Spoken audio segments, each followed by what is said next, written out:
Hello and welcome to the Brian Hornback Experience. This is episode 123, and I've got another guest. I've got none other than Janis Crye, who is the Knox County Republican Party treasurer for the last 2 years. She was elected in 21, serving until, actually, this coming Saturday, February the 18th, 2023, when the Knox County Republican Party will get together once again like we do every 2 years. As I've said before, I've done this every 2 years since 1982. Janis is running for vice chair because, as you already know on the Brian Hornback Experience, we have two men running for chair who I've already introduced to you. And the bylaws are that the vice chair has to be the opposite sex of the chair. So that means that it has to be a female, and Janis Crye is a female. Janis, how are you? I'm good. How are you? I'm great. So you've decided, after being treasurer for the last 2 years, and by the way, the last 2 years have been pretty good financially for the Knox County Republican Party, right? They have. They've been wonderful. Right. So we had a couple of Lincoln Day dinners. One of them brought in quite a bit of money.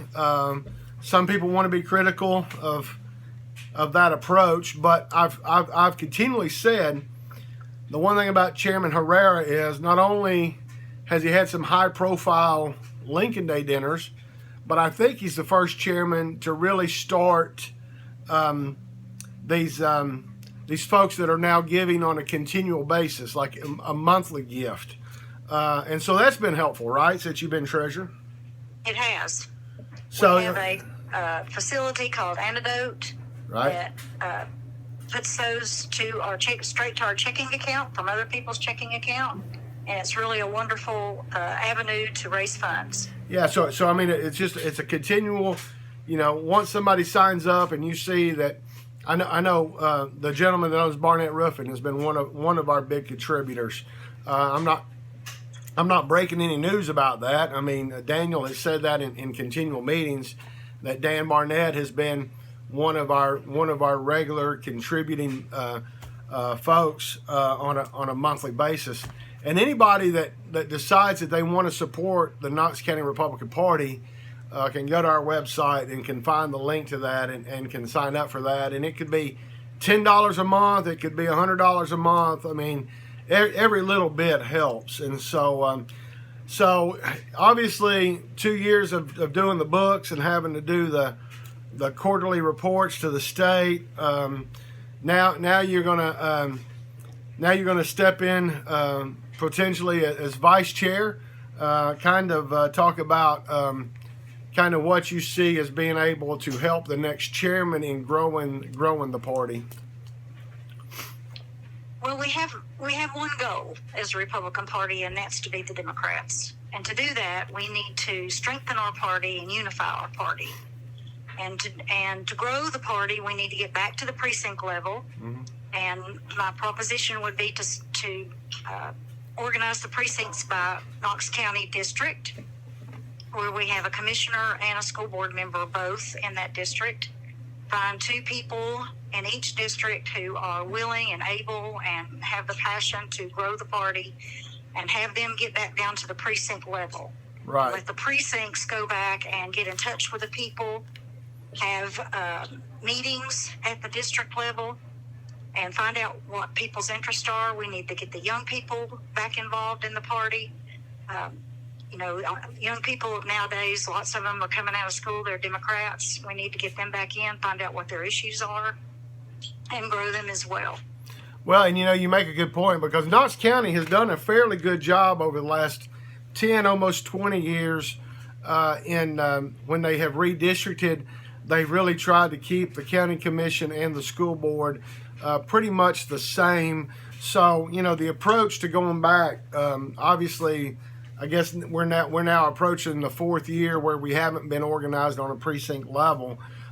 So in order to do that, I think your approach, from what I've heard, is probably the best approach. And they say you can't eat an elephant without taking one bite at a time. So, if you could divide up the county into 9 sub areas and then organize from that 9, then I think that's the right approach.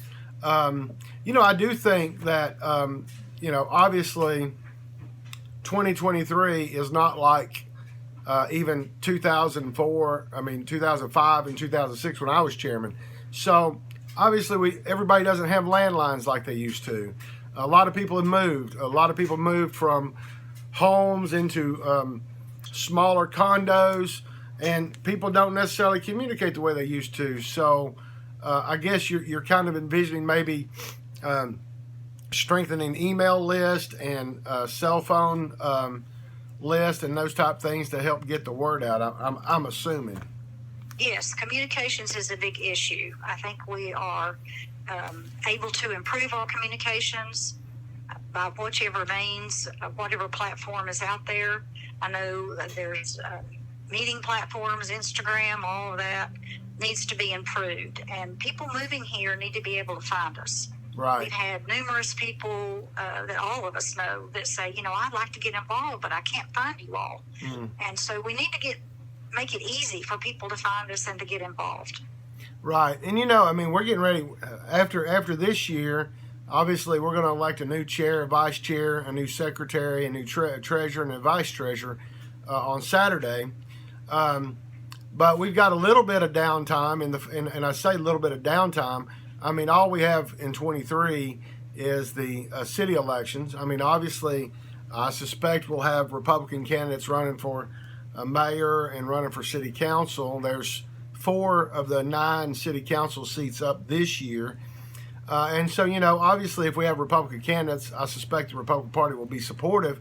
But that's all we have in 23, whereas last year we had a lot of county elections. And then in 24, we have property assessor, law director, a few school board seats, and about 7 county commission seats. But then we'd also have the big one, which is the presidential.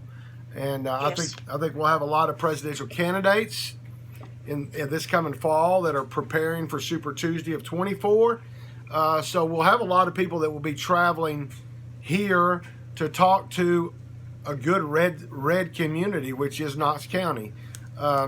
So we have the potential to engage a lot of people in political activity in the next year, and we have a lot of potential to raise money to help the organization as well. So I suspect that's what you're looking at, right?